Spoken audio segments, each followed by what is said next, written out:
everybody, it's Ted DiBiase, the $1 Million Man. If you want to have a priceless experience, then you'll stay tuned to Mega Powers Radio. And remember, everybody's got a price for the $1 Million Man. Shut up.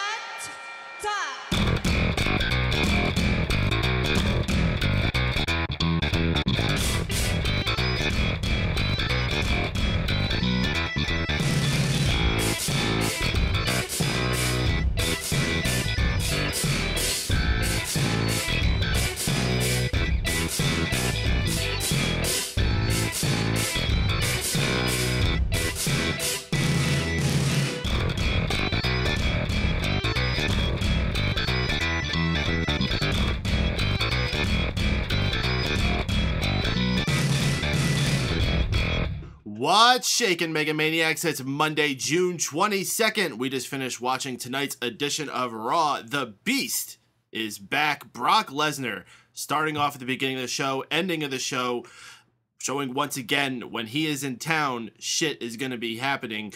Also had a number of other things going down. Roman Reigns and Sheamus having a fantastic matchup. Bray Wyatt poking himself further into things with that. We had Ryback and Mark Henry taking off. The Bella Twins, not doing anything important. We'll get into all the details throughout Raw. First, let me tell you a few ways how you can get yourself supporting the Raw Post Show here on Mega Powers Radio. First off, you can find us on Patreon at patreon.com/megapowersradio. Easiest way to support us for as little as $1 a month, helping keeping the lights on at Mega Powers Radio Studios. You can also just easily support us without any of your spare coin going towards us by listening to us live every Monday here and participating in all the means that we have, and subscribing to us on iTunes, Stitcher, YouTube, and all those other places podcasts can be found. I actually just got us on TuneIn Radio. I don't know if anybody uses that, but go and check us out on there. And also inviting all your friends to check us out if you dig what we got going on here, because the more people listening, the more fun that it's going to be.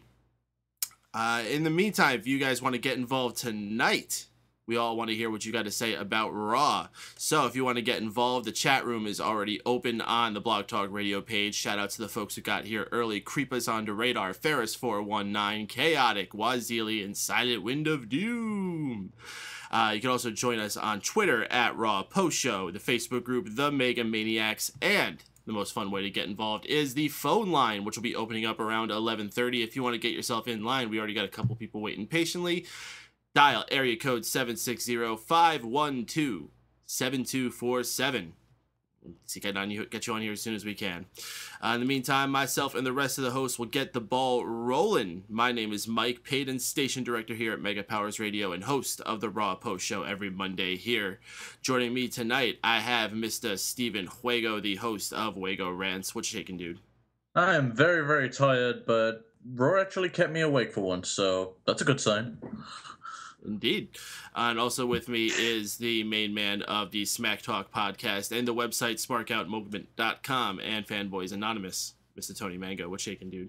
Not too much, but I just want to point out the at the end of Wago's there just made me crack up. Tell you, man, once you know it's there, you always notice it, and it never stops being there.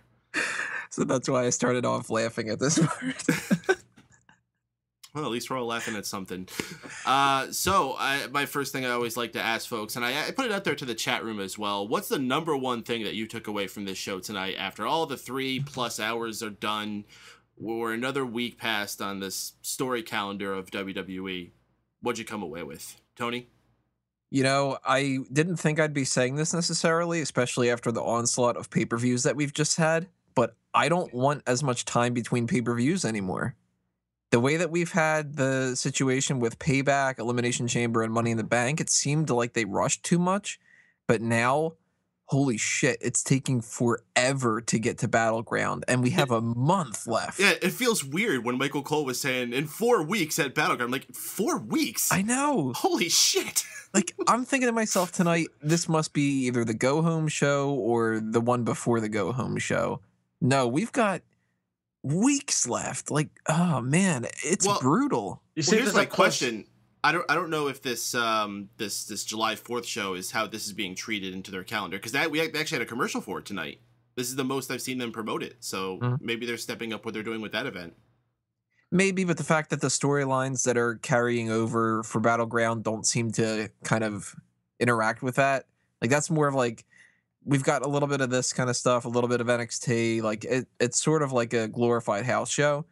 And they're not going to, like, there's no break in between, kind of. Like, we're going to get the next 4 weeks are going to be, what else is Seth Rollins going to do with Brock Lesnar? What else are Cena and Owens going to cut promos about and stuff? And really, at this point, especially the matches and the feuds that are carried over from the past couple months, I'm tired of it.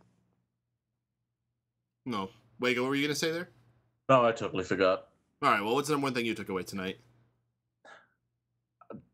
I was happy Brock Lesnar came back, but at the same time, I got my fill of Brock Lesnar on this show.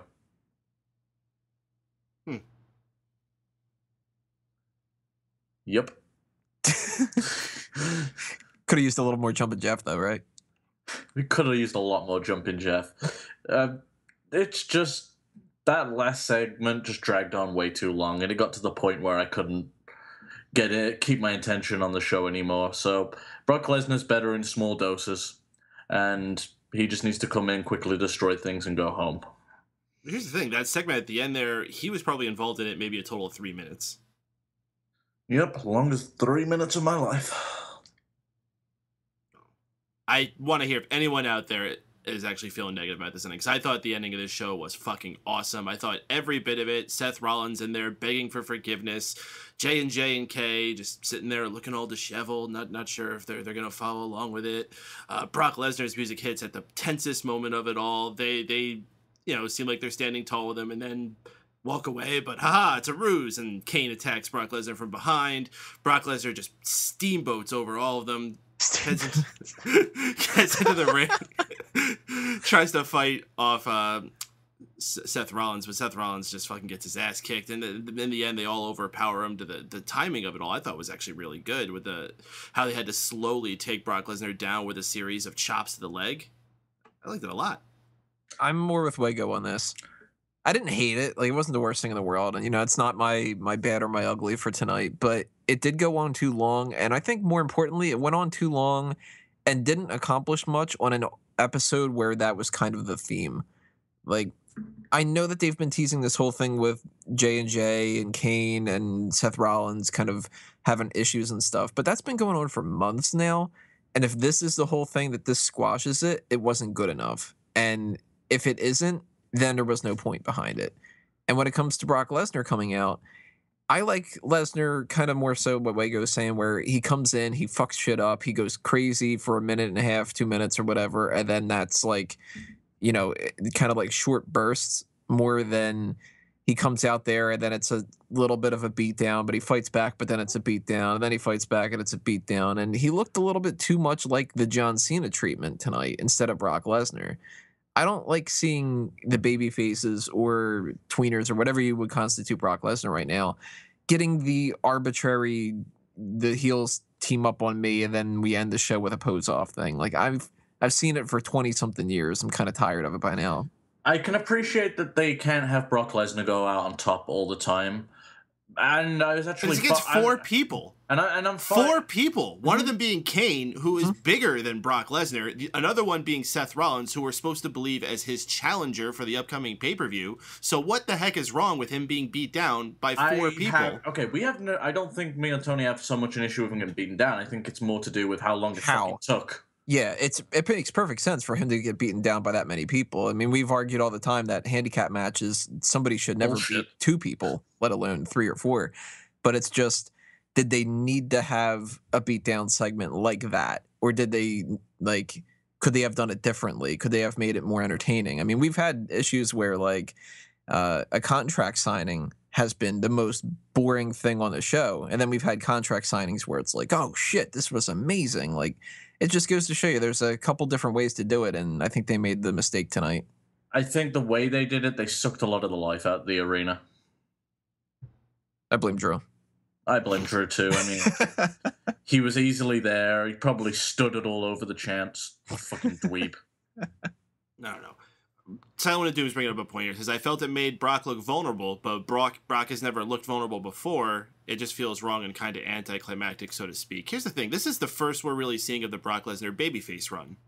His whole entire time since he's been back, he's been the monster heel. He's shifting into a new role, so maybe it's going to be harder to stomach because you're used to seeing Brock Lesnar monster heel. He came onto the show at the start of the show, shook hands with JBL and Michael Cole and apologized to them. This is a new Brock Lesnar. He gave a little playful noogie. This is a new Brock Lesnar. That was a good touch. I like that a lot. And so, yes, you have to make him look a little vulnerable. You have to give him some sympathy. And it's a different booking for Brock Lesnar, and it may be a little bit of an adjustment period. This was not a long beatdown. This was, you go and you check the clock, this was not long. You compare this to even just a few weeks ago when we had Randy Orton and Sheamus doing their shit. Those were considerably longer. I think generally endings are a lot stronger when the chaos happens. But, oh no, we're running out of time. You'll have to find out next week what happens on Monday Night Raw.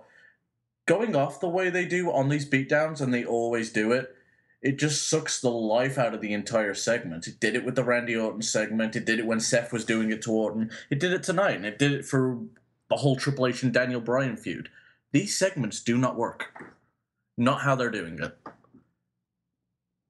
So I want to do following up. He said, I was looking forward to a kick butt monster face. Again, this guy came out there and he just completely demolished those guys when he first came down there. But eventually, four people is going to be too much for one person. Hang on. It's not like he was made to look like a schmuck. That's like 2 and 2 halves.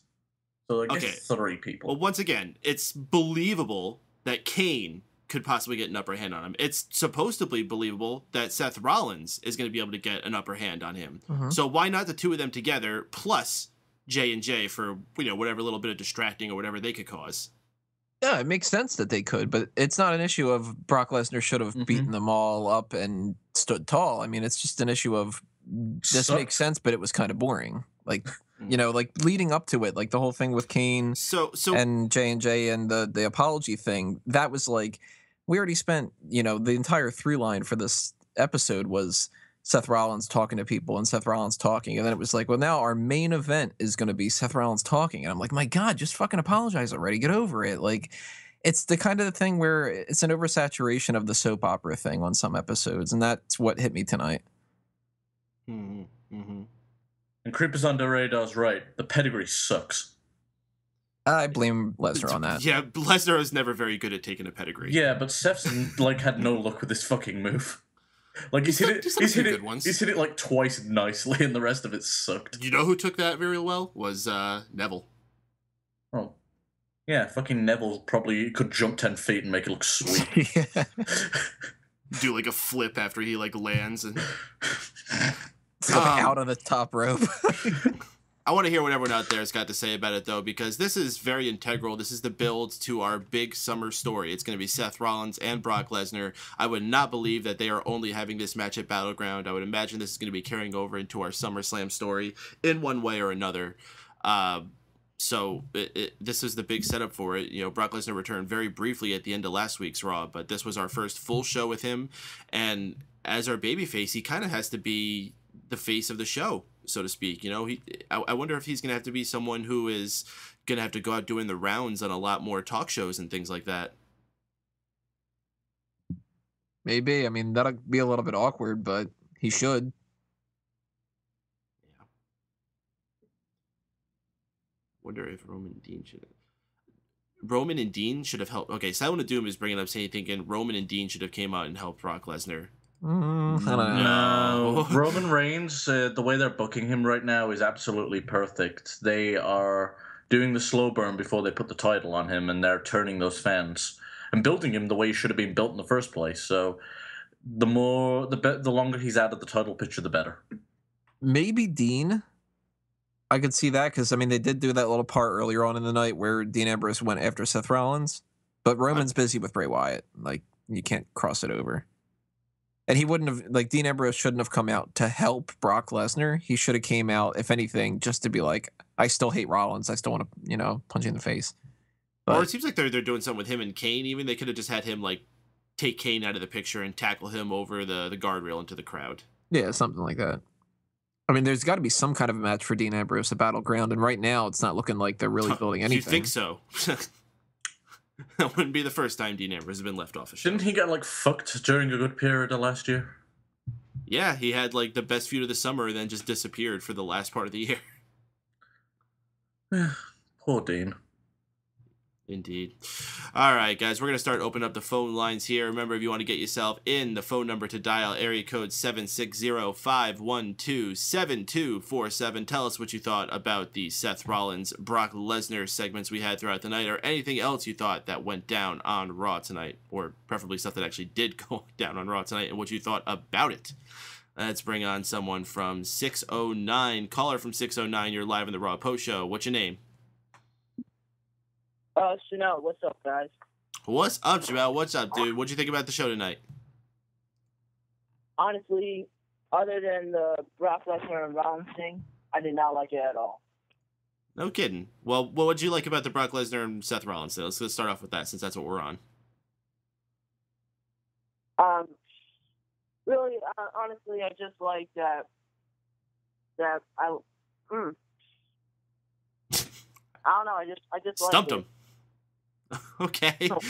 Well, I don't know. do you think that it was a too long of a beatdown at the end of the show tonight, or do you think that everything without them played very well? Brock Lesnar looked strong, Seth Rollins looked strong, everything came out looking for the best. What did you think about that last segment? That was the best part of the show. And it wasn't too long. For people who say that that's wrong, it was perfectly fine. So better than the Sheamus and Orton beatdown. Exactly. Thank you.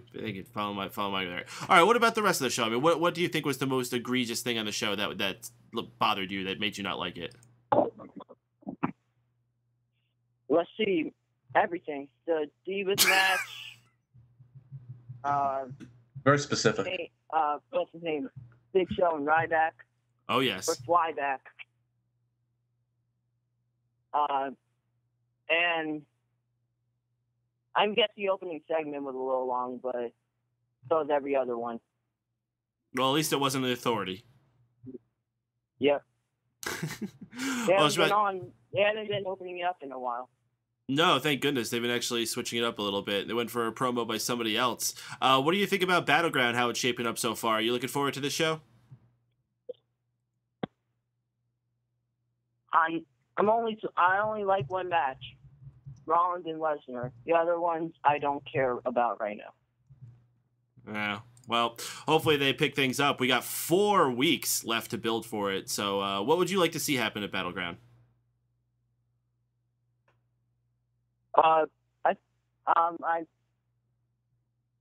Probably Seth Rollins is going to get some cheap win against Lesnar, or it's going to end in disqualification.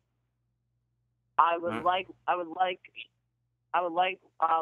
for Lesnar to win, but it's probably not time right now. All right, Shamel. Great call as always. We'll catch you on the flip side, man. Another cool caller here on the Raw Post Show on Mega Powers Radio. Anyone else out there wanting to call in, get your voice heard here on the most interactive post-Raw experience available.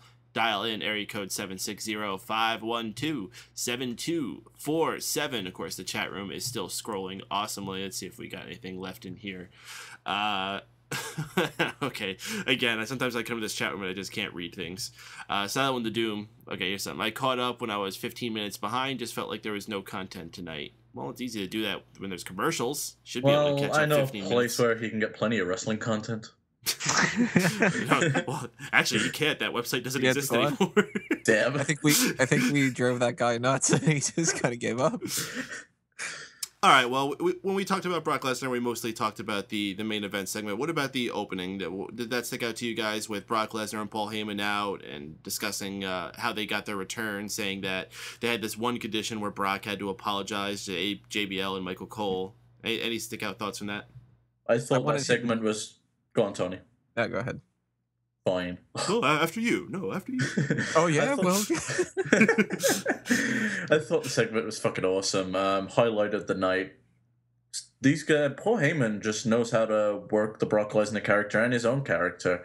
He essentially did what he did always, but just tweaked a few things, and the fans ate it up.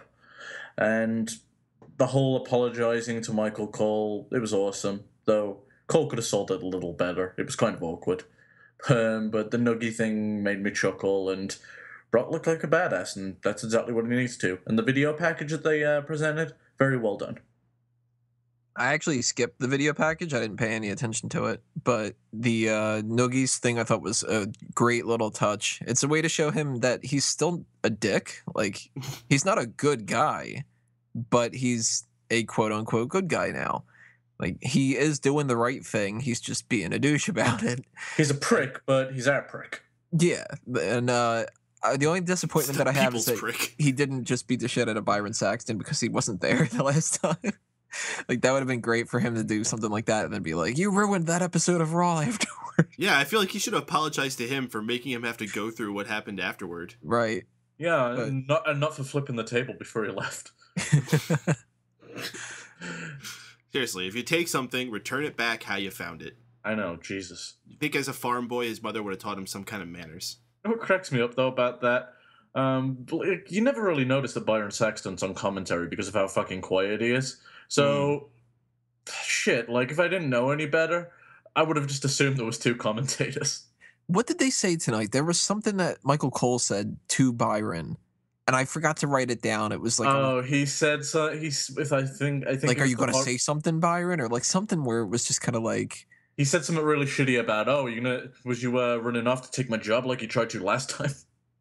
Oh no, that was something else. Then I must have missed that. It was something else where he said something like Byron wasn't talking or whatever, and he was just like, well, you have an opinion on this or what? Or something where it was just kind of like, do your fucking job. And then he was like, oh, I'm just watching the action here or something. And it was like, oh, fuck you, dude. You can tell that Cole fucking like really rips into him. He doesn't I don't think he likes working with him. That or he's hazing him. I think it's definitely a bit of hazing there, especially because, he kind of bombed his big chance when he came in there. I do like the crack that Ryback took at him as well. Or, no, it was Big Show, where he's like, oh, is this the guy that's taking Booker's job? And then Cole, I think right afterward, he's like, no, Booker's only gone because of Tough Enough. He's coming back, don't you worry. No, he's coming back. He's coming back, guys. We had our first matchup of the evening was Kane versus Dean Ambrose. Kane actually had a shot here when Seth Rollins came out and distracted Dean Ambrose enough to allow Kane to hit a chokeslam off the top rope for the pin. This basically was Seth Rollins coming out to try to make amends with Kane, to try to help get him back on the same page with him. This was pretty much the start of this story as we were going throughout the night. This wasn't an awful match. I mean, it wasn't too long. It was fairly tight. There was a weird thing with the chokeslam. I think Dean Ambrose might have jumped too much. It looked a little weak, but for the most part, it was a fine matchup. Good start to the show. What do you guys got to say about it? I can't say too much. I only saw the first half of the match and I got distracted by something, but Seth Rollins?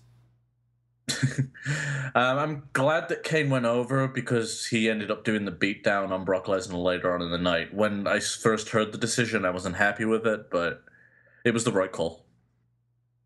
Yeah, the only note that I had about this was the messed up chokeslam, because the rest of it was fine. There's another running theme tonight other than like filler and stuff like that, but the idea that nothing was really like horrible, but there wasn't really anything that stood out on the positive side for me. I mean, it was like, if you show the Kane and Dean Ambrose match to somebody who's not watched wrestling in a while or something, it might be like, oh, that was kind of cool. But for me, I've been watching wrestling so much or whatever, I'm a little bit burnt out on it. So that was like, if nothing important happened, it was fine. I mean, but what stood out to me definitely was that chokeslam, because it had to have been Ambrose.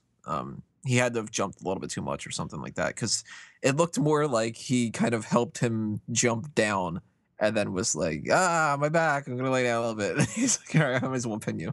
I have to imagine that's an awkward move to take, where you have to leap and stay at arm's length with somebody. Yeah. Like, I mean, it could be both of them. It could be that Ambrose jumped a little bit too weird or too far or something like that, and Kane didn't really have a good enough torque on him, I guess, or something. Like, maybe Ambrose expected Kane to be able to like maneuver him more or something. I don't know. Whatever it was, I mean, botches happen and stuff. It's not the worst botch ever. When shit goes wrong, just blame CZW. Fuck you, John Moxley. All right. Well, we had a tag team matchup between the Primetime Players and the Ascension. Before the match, we were informed about Titus O'Neil being named Father of the Year. So, cool for him. It's a neat little outside thing, and they should push that. Gives Titus O'Neil a bit more of a personality than the guy who just barks. But, what's funny though, when they was praising Titus O'Neil for that, they went ahead and wanted to praise Darren Young too, and it's like, yeah, and we all know Darren Young's history. It felt so fucking awkward. Did they say that? Yeah, I'm like, Cole, do you want to elaborate on that? And not in a direct message on Twitter, for those who get that reference. Yeah. Oh, gosh. Well, they had a match against the Ascension. Primetime players got the victory here. Not really anything to say. You got anything to say about the match? Poor Ascension. And primetime players are fine. They should not be champions. I feel like this is the weakest run they've ever had. Mm-hmm. And isn't this their first title? Yep, they were really over at a point, and they could have pulled the trigger on them, but they never did. Now it feels forced because none of us care about them anymore.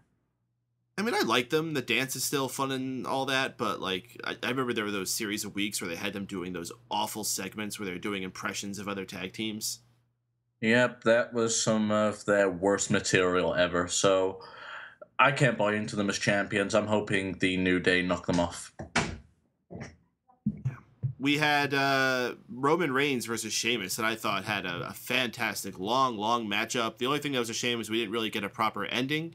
They're interrupted by Bray Wyatt on the Titantron having a tea party. We don't see the full frame. We just see a really tight shot on Bray Wyatt sipping the tea and singing "I'm a Little Teapot." He tells Roman to find him, basically inferring that he has his daughter with him at the tea party. So, of course, Roman Reigns goes crazy, leaves the ring, going after him to search for him.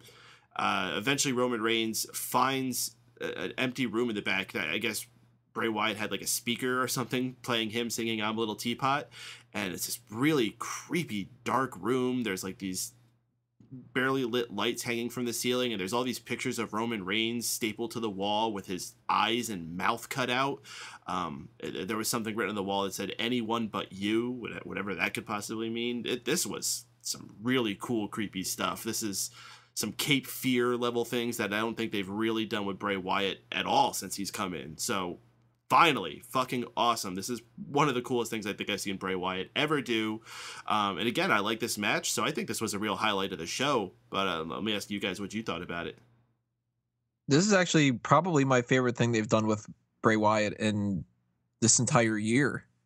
If not, 2 years or something like that. And this was really cool. That backstage thing, the set that they had put up there, that was interesting. It was like they haven't quite fully given him a purpose to feud yet. I mean, he cut a better promo against Roman Reigns recently than he's done against Ryback or anybody else recently too. Mm-hmm. But I do like where they're going with this, and incorporating the kid angle is good. That's a good means to kind of put Roman Reigns over, and Bray Wyatt too. I was like, this guy's totally sick. This guy's a good father.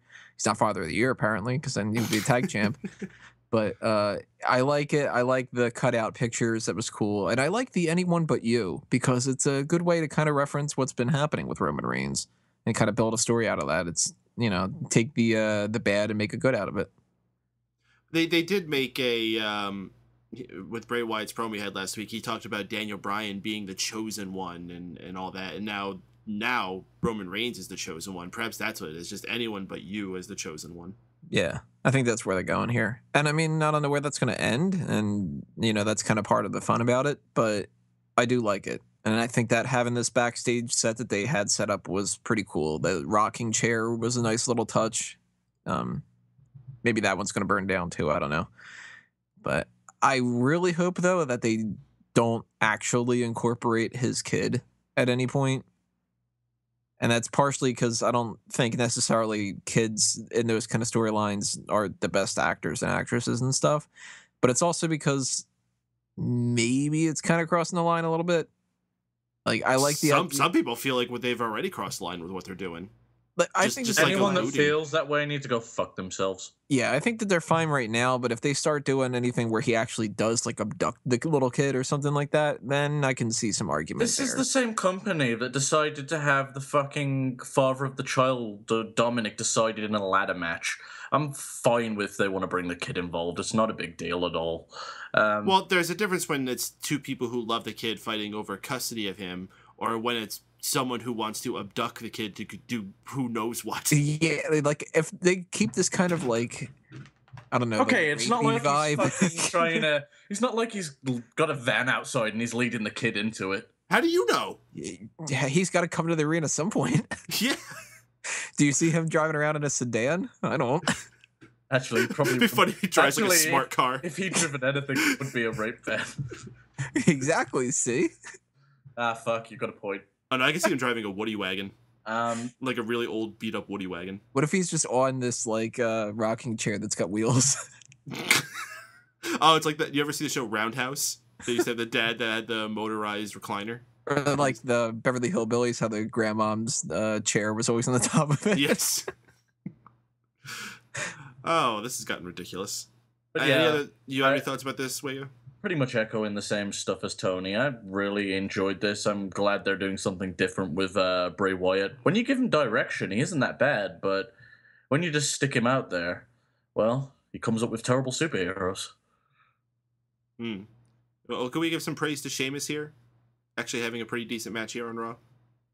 It was a good match, but the main thing that I focused on this match was, look at his shoulder. That fucking bruise. Jesus Christ. Where did he get that from? It had to have been something over the weekend or something, because he didn't have that last week on Raw. So I would have thought it would have been from Money in the Bank, but... I know he normally gets injured in that match. Mm-hmm. I think it's another one of those things that makes Sheamus unique. He gets these weird, like, bruises on him, and they're there for, like, weeks at a time. It's a shame that he is not sticking with the audience or not connecting with them, because he has a lot of benefits for himself. Like, he's got a unique look. There's a lot different about him. He's a big guy. You don't normally get that type of character around. It's just a shame he's not connecting, because he's talented in the ring, too. Mm-hmm.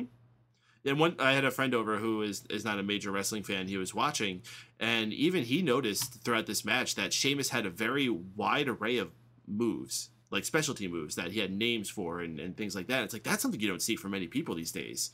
And he doesn't even really know. Like, Sheamus has like 4 or 5 finishers alone, let alone all of his setup moves. You know why you don't see it from anybody else? Because Sheamus keeps fucking stealing them all. Like, Neville will come out and be like, hey guys, I'd really like to do this move. And he's like, oh, you mean the move that I just did? Let's see Sheamus do a red arrow. That's why these moves had to get so ridiculous, because they're like, well, I have to do something like this because Sheamus will never be able to do this. Somebody's like, I'd really like to do a punch. And he's like, that's my move. I punch.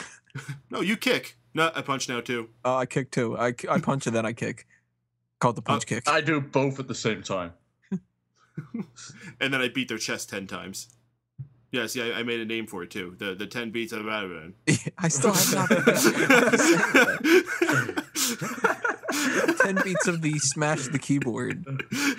Even Michael Cole tonight, he just kind of like rambled off. It was like the 10 beats. By the way, Roman Reigns, when he started elbowing him and the fans started counting along, he should have done it till 10. I thought he did it till like 11. He did it till 4. No, he didn't. Yes, he did. No, when he did those clotheslines, he did a ton of them. What are you talking about? No, when he... Okay, so Sheamus is doing his 10 beats of the... It's the bod ran, apparently. And Roman Reigns stops him midway and starts elbowing him. Well, when he's elbowing him in the head, the fans are chanting to the elbows, and I'm like, keep doing it. Oh, okay. I thought you were talking about when he had him in the corner and he was doing those clotheslines. He did, like, I thought, like, way more than 10. I thought he did, like, 13 or 14. Probably. Wow. All right, we had Neville out for a match with Kofi Kingston. The other New Day members are out, of course. Very early on in the match, Xavier Woods had a line that I absolutely loved. He's talking smack to Neville. He's like, Neville, you better watch out. I'm going to call Gravity and tell him where you at. Yeah, that is great. Although I do think it's a bit sexist that they automatically infer that Gravity is a male. We don't know what Gravity identifies as. Who are we to assume? It's that standard grammar rule. You go with he if you don't know. Well, that's sexist. Shouldn't it be they? Yeah, but we're talking about rules that were put in place years and years and years ago. And a language that has read. Yeah. Well, you know it's a he, because no woman could say no to those elf ears. Jeez. The primetime players eventually come down to the ring to help even the odds against the New Day members, but they get ejected. but the referee, being fair, also ejects Big E and Xavier Woods. This allows Neville to quickly pick up the red arrow for the win, like comically quickly, right after he ejects Big E and Xavier Woods. Is what it is. Just happy to see the red arrow. Honestly, I would like to see these guys, have a good long match with each other. Maybe like an actual one-on-one ladder match between these guys would be really badass. That'd be cool. Yeah. One of those things maybe we'll get down the line. What'd you guys think about what we had tonight, though? Another great outing for Neville. I'm glad that they've not given up on him like they've done with a few NXT guys. Very talented and has got a bright future. It's a shame that a member of the New Day had to be sacrificed for this, but oh well. Yeah, that pretty much sums it up. I mean, I like Neville, I like Kofi, I like New Day. I don't like primetime players really right now. So, disappointed to see New Day lose, but Neville's somebody who they can't just forget about. So it was good to see him win a match.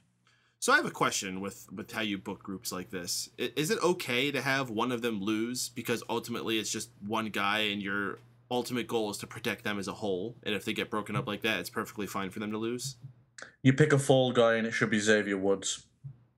Yeah, but Xavier Woods sucks in the ring. And it's not going to be Big E, so... I think in the grand scheme of things, it's fine. It depends on how often you do it and how you do it. Like, in a situation like this, Neville doesn't have a feud really right now. And I think the default situation should always be the babyface winning. Mm-hmm. Neville has nothing to lose by losing, but he has nothing that he really necessarily needs to gain too. It's like a weird situation. Although the same kind of applies to Kofi. Like, Kofi right now is probably going to be one of the two people that fights for the tag title at Battleground, but he doesn't have to be. And the story with the New Day is that the three of them are, this tight unit and stuff like that. You split them up and you have Kofi lose. By default, Neville should win, because Neville losing, what's it gain? While New Day still is feuding with primetime players, they don't look stronger against primetime players. It's not like Darren Young and Kofi Kingston were fighting. Then it would be a story where I would think that Kofi Kingston should win. Well, they're certainly not building Kofi for the July 4th event that's happening in Japan. Speaking of that, we actually got a commercial for it, which I thought was pretty neat, the way that they had it playing. And they showed like a view of the city of Tokyo and Mount Fuji in the background. They had like this big, like, ghostly image of Brock Lesnar standing tall over the city. And they're calling the event the Beast in the East. Like, hell yeah. I love this. This is like some 70s boxing era type stuff where they use titles like that, like the Fracas and Caracas. The only reason this is actually getting any television exposure is because they're like, Brock Lesnar's going to wrestle. Of course we're going to capitalize on this. I think there's a lot of things people are excited for on there, like the Finn Balor Kevin Owens match. Chris Jericho is going to be wrestling for one of the very few times ever. Like, yeah, there's a lot to enjoy on there, and I'm hoping they do more of these crazy specials. It's going to be interesting it being in a Japanese arena because they don't react the same as an American audience does. They'll actually be very quiet for a good majority of the match and only react when you give them something to react to. But it's not in an awkward fucking type way like you get with some of our audiences. I think they know that. I think they've been to Japan enough times. Plus, they know what they're getting themselves into. What I think would be cool to follow up on something with that, they should definitely broadcast every house show that they do from Madison Square Garden, ever, because they always go hard with those shows. And we don't get to see many shows in the Garden anymore, so I'm definitely okay with that. Yeah, they used to be like the local syndicated thing. You would have your shows from the Garden, and they would broadcast Saturday morning or whenever it was. Those were always cool things to see. And as I said, they always do something big there. I remember it was a few years ago. That's when they had Cody Rhodes do that flip off the cage. Eventually, they would recreate that on Raw. But the first time he did that off of every time they go to the Garden was awesome. Every time they go to MSG, they fucking have a cage match. Though. Mm-hmm. Well, that's the thing. Did they announce who Jericho's going to fight? It was originally supposed to be Finn Balor, but then they switched him into the title match. So I don't know who he's fighting now. I don't know who would be a good person for him. I mean, if he's looking for somebody on NXT, there's enough people that would be kind of fun. But I was about to say, I think it's Neville, actually. Well, cool. Fucking what's his name? Hideo Itami said he's actually going to be wrestling on that show, but then he's going to go back and nurse his injury. So you might get Jericho versus That's Itami. smart. He's going to aggravate the fuck out of that and be out for another 8 months. Yeah, that really can't be worth it. Maybe if he's in a tag match or something where he can hide it and not do much. They tag his messed up arm and he's like, fuck. Or he just gets replaced by Tensai. Wow. All right. We had John Cena coming out to tell the crowd whether he should accept the match that he got challenged by Kevin Owens for the United States title for. He doesn't really give a clear answer on it, but, he's doing his always, I could walk away, but what kind of champion would I be? Never give up, yada, yada, yada. Kevin Owens finally comes out to say he's had enough. He has a really cool line in his side of it that I thought was cool, where he talks about how John Cena says that the United States title has become or is a symbol of excellence, and that he wants to take that and make a symbol of his excellence. But that was really, really neat there. This just ended with John Cena raising his belt to the crowd, right? They didn't even do anything. Mm-hmm. All right. Well, I guess there's not much of it. Anything you guys got to say about their speeches? Filler. I thought it was great promo work, and they just need to keep doing this. It's one of the few feuds where I'm not getting bored of the promo work, so hats off to both Owens and Cena, because they both are doing a good job. I thought Cena came down a little bit this week. Owens I thought was still strong, but I thought Cena I could have expected better from. I didn't like the whole different language thing. Oh, really? Yeah. As soon as Owens started talking French, I was like, oh, Cena's going to hit him with the Chinese back. Yeah, to me, that was just kind of like, what the hell am I watching? Like, was that supposed to be, something like that I was supposed to boo Kevin Owens for? I think he was expecting more of a heel reaction. No, I think that he was actually, if anything, he was poking fun of the old standards. Yeah. Like, of how cheesy it was just to boo a foreigner. It's like, oh, I'm a foreigner. I'm Canadian. Like, it's like almost a joke to say that he's foreign. I don't know. I thought it was cool. And I wonder if part of it is you're feeling alienated because it was these languages you don't know. But on the flip side of that, think of how special it is for someone who speaks Chinese as their home language at their house with their family, because they have family that, is really old or whatever it may be. How cool that is for them to see something like that. I don't care about what's cool for them. I care about what I like. At least you're fucking honest. You know what I mean? Like, it's the kind of thing where people will be like, wouldn't it be great if the Divas main evented? And it would be like, well, that would be historic if they did that. And I'd be like, yeah, I don't care. I don't want to see it. Like, it wouldn't matter. Like, having them cut a promo in another language, it was just lost in translation to me. Like, I liked Kevin Owens pointing out the foreigner versus the not the cold-blooded, I can't think of the fucking word I'm going for. The patriot. The patriot that's like really gonna stand up for the American attitudes and stuff like that. But at the same time, it was just kind of like, all right, well, now they're speaking other languages, and what's Cena saying? He's probably saying hustle, loyalty, respect in Chinese. Okay, well, it's the same old shit again. And then the fact that it ended in that too, like, I mean, here's the other languages and stuff. I can speak other languages too, and here's my belt. See it? Or I go to commercial. Like, it was just I think it would have translated more if they said omelette du fromage, but can't have it all. Should they have had little like subtitles appear on the screen? I wouldn't have read them.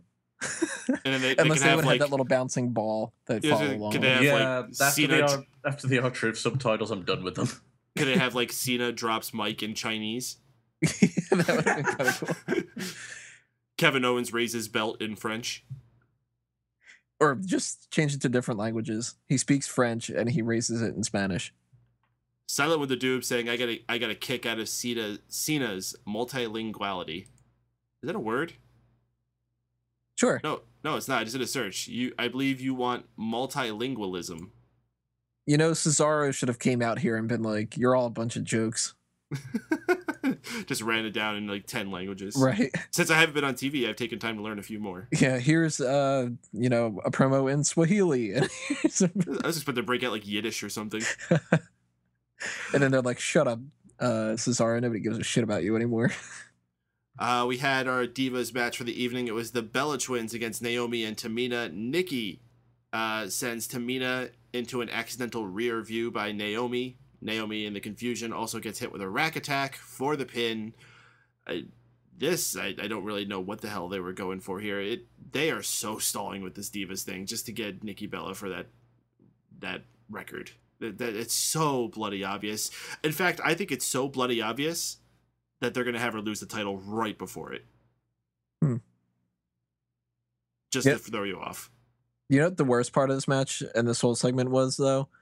The very beginning of it, you know, when you're typically like going to kind of dance around in a circle a little bit and then lock up, they kind of just like walk toward each other and we're like, what do we do? I don't know, like kick me or something? Oh, okay. Yeah, this match was fucking sloppy as all hell. There's a reason why we shut on these matches. This was terrible. They couldn't do the basic things. At the very least, they didn't do another stupid Paige promo. Yeah, I don't even remember seeing her except they showed like a replay. She's probably busy with Tough Enough. Oh, that's fair. Well, moving on to the next match. Big Show joined us on commentary for this one. It was Ryback versus Mark Henry. Ryback getting the victory here. Afterwards, Big Show goes into the ring and approaches Mark Henry. Weird thing they were doing here. I don't know. Big Show's like telling him, like, come on, man, get up. And Henry pushes him away. Like, what the hell happened? He's just like, hey, fuck you, pal. And then they're like, oh, all right, so yeah. That's very awkward. Like, who's the face? I don't understand what the hell's happening here. I took it this one way that might be completely wrong from what they were going for. Okay. But I kind of took it as Big Show was upset that Mark Henry lost because it means that Big Show can lose. Like, Big Show and Mark Henry have kind of always been the top two biggest guys. And if Ryback's able to beat Mark Henry, maybe Ryback will beat Big Show. And he was kind of like, you know, you're on my level, Mark. You should have beaten him. Get the fuck up. You know, you're tougher than this. And Mark Henry's just kind of like, he's actually kind of tough. And then Big Show was kind of like, uh-oh. But they really didn't do a good job of selling exactly what it was supposed to be. So that might be like 100% wrong from what they were going for. For all I know, they might be trying to set up a feud between the two of them. I don't know. Weren't they already on bad terms from the last time they like? I mean, these guys, their history is so fucking intertwined. Yeah, like they're tag teams. They're hating each other. Like someone turns heel, the other one. I'm pretty sure the last time we saw them together was when they were both backing the Authority, and I think Big Show turned on Mark Henry. Yeah, they had a feud. Then they were a tag team. Then they were opposing each other in Survivor Series. Then they were on the same team. Now I'm confused. Oh my god, I've gone cross-eyed.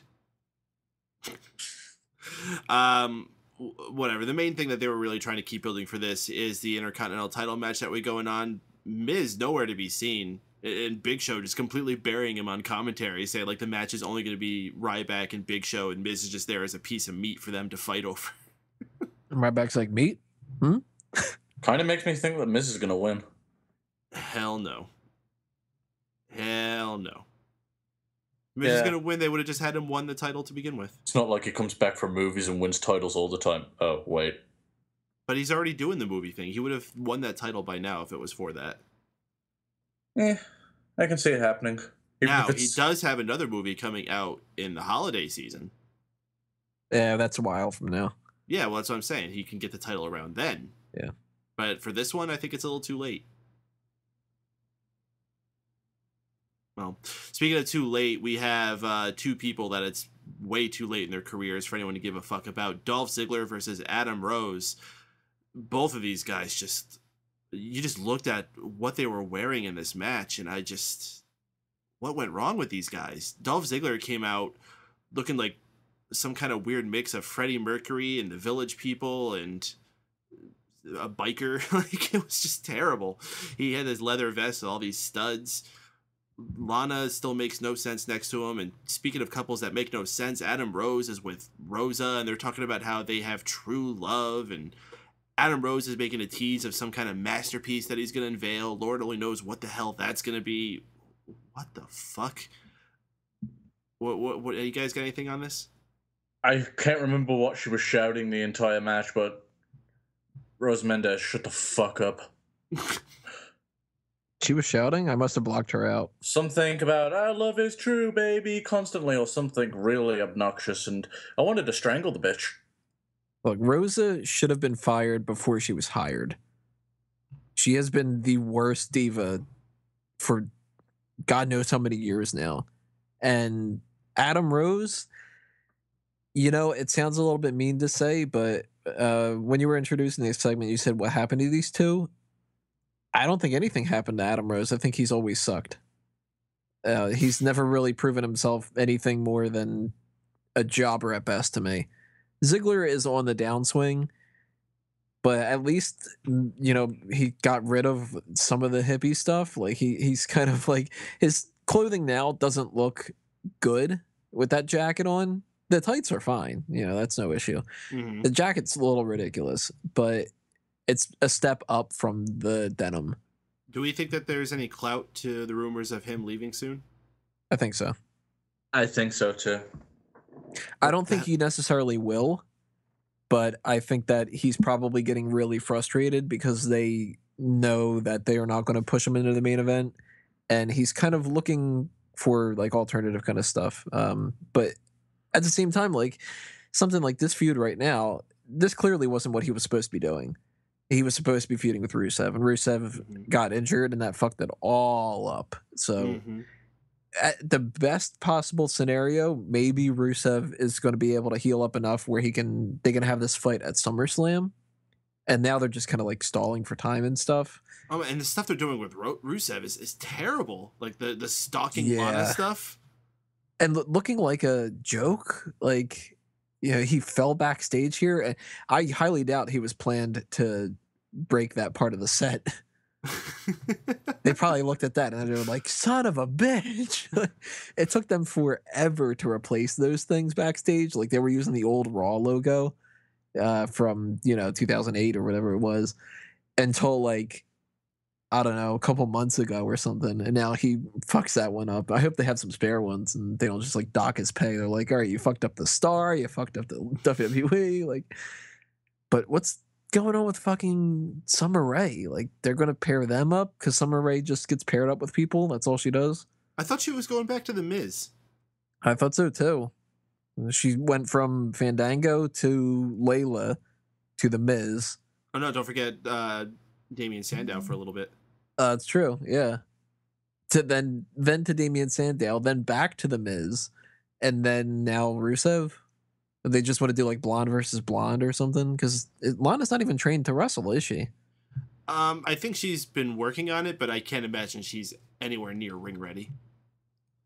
God forbid they have some kind of a match at SummerSlam or whatever where it's Ziggler and Lana against Summer Rae and Rusev. I don't want to see that crap.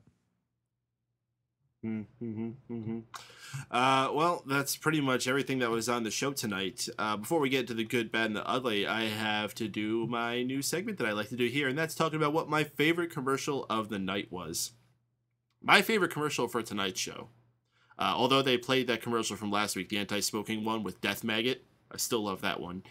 This one wasn't a new one, but this is one that I want to highlight. It's the Johnsonville sausage commercial, where they have like an Italian mafioso guy who comes up to a guy making sausage for his family. He's like, we're family because we eat this sausage, right? Good, well, maybe you won't mind hiding this, you know, like maybe in a floorboard or a paste behind your refrigerator. The tagline for the company, Johnsonville Sausages, we don't make sausage, we make family. And sausage. It's just... Marketing's getting a lot of fun right now. That's cool. Because you know what? People are tuning more and more to commercials, especially with DVR. They're skipping over them. They really, really need to fight hard to keep people watching. So I'm glad they're being tested, and I think a lot of places are hitting it out of the park. Like them, like Sonic, and even the anti-smoking ads got a hit out of me, although they had a lot of crappy ones too. Tell you what, I'd rather watch any of those kind of commercials than another one of these. Call your doctor if you think that you have depression and you would like to have this medicine, even though your doctor would be responsible for prescribing it. Let's just watch these people run through the field and play catch with their fucking kids, and has nothing to do with the medicine. It's like something for like fucking bowel movements or something. Like, do you have a dandruff problem? Well, look at these people walking on the beach. They're having fun, aren't they? And you would too if you bought our dandruff shit. You can't possibly walk on the beach if you have dandruff. No, not at all. And especially when it gets like the rougher kind of things, like it's like, you know, you have problems urinating or whatever, and it shows people like kayaking and shit. It's like, that stuff I immediately tune out. But if you do something like the Johnsonville sausage one, and I was like, that kind of made me laugh. And the commercial that we've talked about before, the Carl's Jr. one, like that made me laugh. So now I remember that Carl's Jr. has the sandwich out there. That's advertising that works. But when you do, I don't know, Demoxenil is advertising something, and here's a bunch of old people standing around playing shuffleboard, I don't pay attention to that shit at all. Wow, sounds like Wago could have used some of that medicine that makes you walk through fields and meadows. Yeah, I definitely could. The worst part about those medicines is when they start talking about the side effects. Oh, that's the entire commercial. Yeah, I think I just got the side effects. And the side effects are so much worse than anything else, too. Yeah, like, do you not like having dandruff? Well, side effects from this medicine can be anal bleeding, cancer, yeah. Severe ridiculous. hemorrhaging through your eyeballs. And my favorite one out of all time, though, I don't remember what the medicine was because, again, I'm not paying attention to it. I wouldn't, talk to a doctor about that anyway. That's kind of what their job, to prescribe things to me instead of me to, like, advertise for them. But one of them was a depression medication a couple years ago, and one of the side effects that made me crack up was tell your doctor if you've experienced increased gambling urges. And then what they follow it up with, suicidal thoughts. So if you're depressed, take this, but you might gamble away all your money and then kill yourself. And if you do, we can't be held liable because we told you in the commercial. Right. Like, goddamn, I think I'm pretty sure I'm going to just take my chances with the depression at this game. Silent the Doom saying, don't forget Colonel Sanders. I finally saw those commercials that you guys have been telling me about. Those are not cool. I'm Colonel Sanders. I like my chicken. Somebody shoot me. I'm a fucking cunt. Creepers on the radar. Creepers on the radar making a good point. Those commercials would probably be better if they were narrated by Don West. Do you have depression? Well, boy, do I have some shit for you. Look at me open up this pill. Look at this. I got a pill that gives you $1 million. I got a pill that gives you Playboy bunnies by the dozen. I got a pill that gives you a 12-inch penis. Order these pills now. Be dialing. I love those Don West. If you have not seen Don West selling Beanie Babies or baseball cards or any of the things he used to sell on the Home Shopping Network before his days in TNA, you owe it to yourself to go find that out. Yeah, there's a reason why Paden has a closet full of Beanie Babies. I tell you what, though, I'd rather listen to the commercial as advertised by Taz, where he's like, the problems with this are... and they're like, oh, shit, the guy took the medicine. No, it's just Taz. All right, now some disclaimers about our medicine. Welp, here comes the pain. Release the pigeons. It works really well. It's tough medicine. Yeah. This medicine was given to me by my friend Joey Numbers. Taz is fucking terrible. Have you heard his podcast? No, I did. I avoided it because I thought it sounded like his commentary. I think it's called the Human Podcast, which just actually a clever name for his podcast. I listened to one episode. It was the one where he addressed him leaving TNA, and he was okay, but I wouldn't listen to another one. Does he stutter as much on that? Oh, he stuttered a shit ton. All right, let's wrap things up here, guys. We got the good, the bad, and the ugly.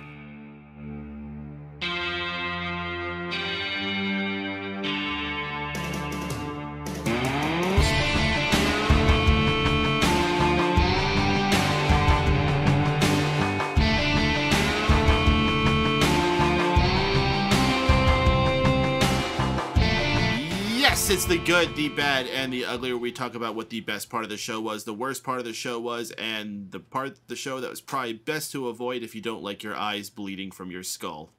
Also, probably a good thing not to take those medicines with the weird side effects. Let's ask Wago what your good, bad, and ugly was. In the meantime, chat room, feel free to throw yours in. Wago, what's yours? Wago? Did he have another bathroom emergency? It helps if I talk with my microphone not muted. Yeah. Yes. So for the good, I have the Brock Lesnar segment that opened the show. It was very good. Paul Heyman was very much on point, and Michael Cole got nuggeted. Do I need to give you any more reasons? And for the bad, I'm going to give it to, and I'm not sure if I want to give this the ugly or not, but Rosa Mendez was fucking terrible tonight. Jesus fucking Christ.